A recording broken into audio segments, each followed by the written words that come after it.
Hello my blog lovers. Bihu বতৰ ঘৰলে নাহিলে হ'বনে?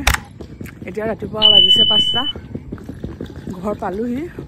বাছপা নামি এইবাৰে জাষ্ট অকমান খোজকাঢ়ি আহি আছো।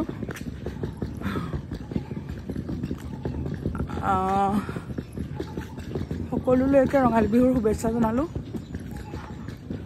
বলক সেইটো ঘৰ সোমাই লওঁগে। নিজান ৰাস্তা মানুহ এটাও নাই। 5টা বজাত আমাৰ এইফালে মানুহ নুঠেই, এটা মানুহ নাই। মায়ে গেট খুলি দিছে। কি হ'ল? বৰ উৎপাত কৰিছা কলিজাজনী। ঘৰৰ সদস্য উঠাই নাই। এইবোৰ পঢ়া শুনা লোৱা 5টা বজালৈকে শুই থকা।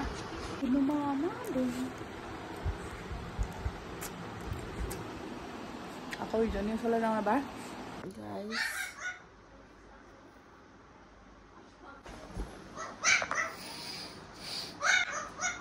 আৰু এতিয়া উঠিছোঁ গৰমৰ কামত। চিৰিয়াখানাৰ যি উৎপাত শুব নোৱাৰি। তথাপিও শুলোঁ, কাৰণ কালি বাছত টোপনি নাহিলে।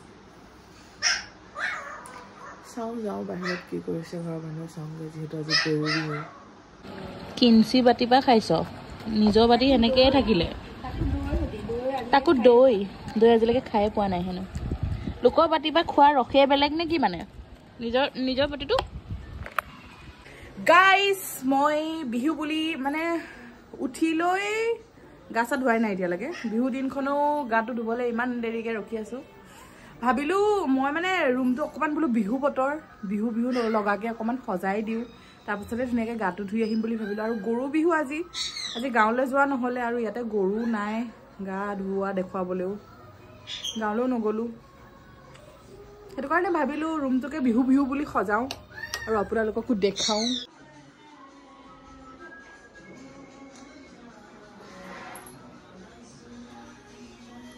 বিহু বুলি আৰু গাইজ ধুনীয়াকৈ অকণমান সজাই দিছোঁ। নতুনকৈ এইটো এটা এড কৰিছে আমাৰ ঘৰত, গুঠি বনাইছে। এইটো এটা ये वाला रात को ज़्यादा अच्छा लगेगा। जो भंटिए बनाइছে। गाइस बनाবলৈ আহিছো ৰিলস এটা বনাই লওঁ বুলি ভাবিছো। এইখিনি বনাব পাৰিবি গাইস। ধুনীয়াকৈ ৰিলস বনাই আহিলো এতিয়া। আৰু চাচোন গোটেইজনী কেনেকৈ দেখাম এতিয়া। ৰিলসটোতে গৈ চাই দিবগে আৰু। এতিয়া জেতুকা লগাম। ভন্টিয়ে জেতুকা আনিব গৈছে। মাক দেখাইছো। বিহু মানে এইবাৰ বিহু তেনেকুৱা একোৱে হোৱা নাই আমাৰ। নৰ্মেলি আৰু গৰু নাই কি নাই। হুঁচৰি গাবলৈ যাব লাগিছিলে নহয় গুগু মামা।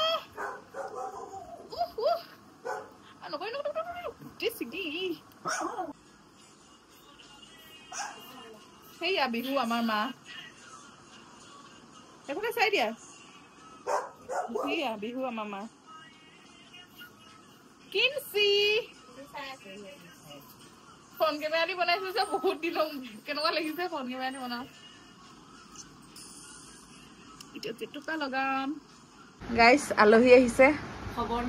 খবৰ নিদিয়াকৈ খাই হেনো তিলৰ পিঠা, কিন্তু কি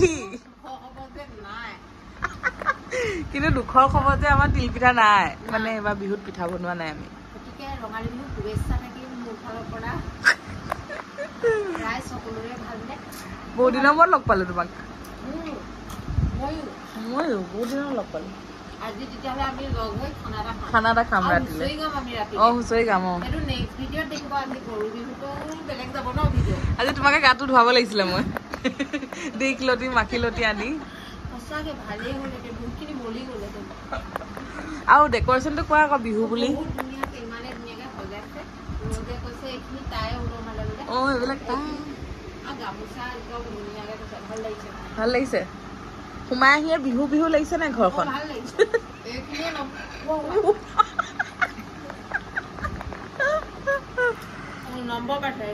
ধন্যবাদ।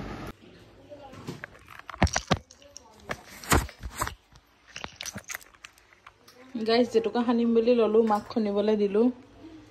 ভণ্টিয়েতো নলগালে খঙতে গুচি গ'ল এয়া পিকে গোটেইখিনি বৈ পানী এগালমান দি দিলে একো নাজানে সঁচাকে দেই এই তুমি আৰু কাঁহীখনত এনেকৈ থৈ লগাইছা তেনেকৈ গোটেই বৈ গৈছেগৈ মানে এতিয়া লছো কৰিব পৰা নাই জেতুকা লগাইছোঁ এনেকৈ থাকিব লাগিব সেয়া বিহু জেতুকা পনীয়া জেতুকা গাইজ বিহু বুলি এবাৰ মানে ট্ৰেণ্ডিঙত খুব দেখি আছোঁ এইটো কি লাও পোলা পিঠা বনোৱা সেইটো কাৰণে ভাবিলোঁ ময়ো বনাই ট্ৰাই কৰোঁ খাবলৈ বা কেনেকুৱা হয় চালো এইফালে গুড় ৰেডি কৰি লোৱা হৈছে আৰু এইফালে কুকাৰত ৰঙালাও উঠাই দিলোঁ খাবলৈ কেনেকুৱা লাগে আজিলৈকে খাই পোৱা নাই হয় নাই টেষ্ট কৰিলেহে গম পোৱা যাব কেনেকুৱা লাগে আৰু গাইজ জেতুকা চাওঁ জেতুকা বেছি টাইম নবনাই যি খুন্দন দিলে আৰু মায়ে জেতুকা আৰু এইফালে গেছত পুৰা ধুনীয়াকৈ গুড় উঠাই দিলোঁ এইটো পিঠা আজিলৈকে খাই পাইছানে মা মই এবাৰ মানে ভিডিঅ'বিলাকত খুব দেখি আছোঁ এইটো পিঠা বনোৱা মই সেইকাৰণে ট্ৰাই কৰি চাওঁচোন মোৰনো কেনেকুৱা হয়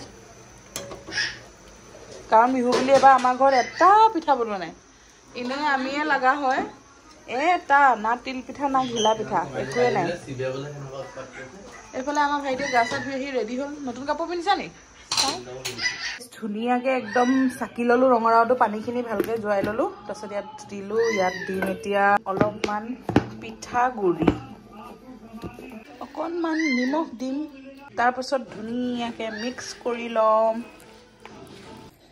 ধুনীয়াকৈ মিক্স কৰি সানি ল'ম আৰু এই যে এইটো বেছি পিঠাগুড়ি দিব নালাগে এইটো ৰঙালাও ৰংটো থাকিলে মানে বোলে ভাল হয় সেইকাৰণে মই ৰঙালাও ৰংটো থৈ পেলাই বনাইছোঁ কিবা হয় আজি কেনেকুৱা বা হয় ধুনীয়াকৈ এনেকৈ মঠি হোৱাৰ পিছত তাৰপিছতে এনেকৈ গুড়টো বনাম কিন্তু এই বস্তুটো বেছি টাইট নকৰোঁ টাইট কৰিলে কিবা টান হৈ যায় বোলে পিছলৈ সেইটো কাৰণে এনেকৈ কোমলকৈ ৰাখিছোঁ কেৰাহী বহাই দিলোঁ আৰু তেলটো দি দিছোঁ আৰু তেলত গৰম হোৱাৰ পিছত তেল এখনকৈ পিঠা দি দিছোঁ আৰু আমি পিঠা বেছি ডিপ ফ্ৰাই নকৰোঁ কাৰণ টান হ'ব পিছলৈ বহুত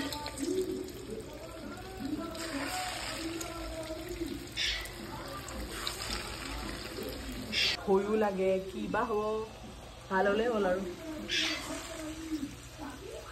কেনেকুৱা মানে বনাটোতো ভালেই বনিছে চাগে বেছি ফ্ৰাই নকৰোঁ নহয় আকৌ বেছি ফ্ৰাই কৰিলে টান হ'ব বুলি কৈছে নহয় এইফালে অলপ ফ্ৰাই কৰি এইফালে গুড়ত দি দিছোঁ এনেকৈ অলপ টাইম দিব লাগে 5 মিনিটমান দি নমাই দিম পুৰা ৰেডি হৈ গ'ল আমাৰ লাও পোলা পিঠা কেনেকুৱা হৈছে খাই চাচোন টেষ্ট কৰিছোঁ এটা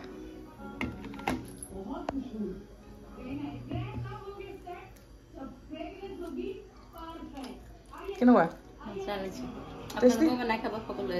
টেষ্টি হৈছে অহ ফাইনেলি গাইজ খাবলৈ টেষ্টি হৈছে আজি মই নাখাওঁ আজি মঙলবাৰ কাৰণে খোৱা নহয় সেইটো কাৰণে কাইলৈ টেষ্ট কৰিম কিন্তু মায়ে খাই ভাল পাইছে সেইটোৱে বহুত ধন্যবাদ আপোনালোকে ট্ৰাই কৰি চাব বিহুৰনো কি আৰু এনেকেই বনালোঁ পিঠা নাই অকল এয়াই আমাৰ পিঠা এয়াই বিহু পিঠা আৰু পিঠা চিঠা এইবাৰ বনোৱা নাই তাকে গাইজ বৰিঙে গ'ল ব্লগটো এবাৰ গম পোৱা নাই গৰু বিহু বুলি গৰু গা ধোৱা দেখাম বুলি ভাবিলোঁ আগতে গাঁৱলৈ যাওঁ গাঁৱলৈ যোৱাও নহ'লে গৰু গা ধোৱা দেখুওৱা নহ'লে একোৱে নহ'লে এনেই ঘৰতে থকা হ'ল সেয়াই আৰু তুমি বিদায় দি আহিছিলাহে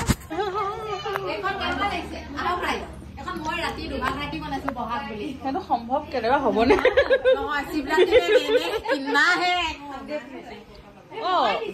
তোমালোকৰ ঘৰটো ধুনীয়া হৈ গ'ল যে বোৱাৰীজনী পঠিয়াইছোৱে তেনেকুৱা ষ্টাইল কৰি আছে কেলে থাকি যোৱা কালি ৰাতি শিৱ বেটা ইমান ধুনীয়া ল'ৰাটো মা কলে গ'ল এখন ডাইনিংখন কি হ'ল কোনখন খালি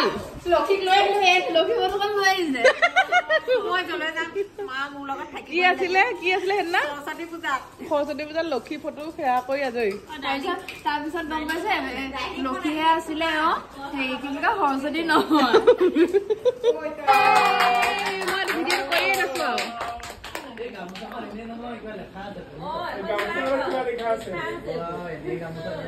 সম্বৰ্ধনা জনাইছে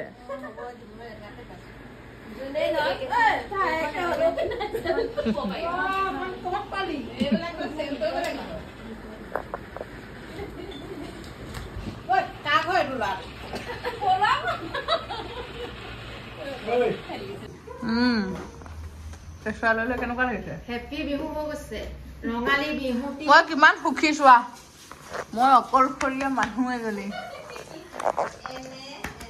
কিমান সুখী আৰু মই কি তুমি ধ্বংস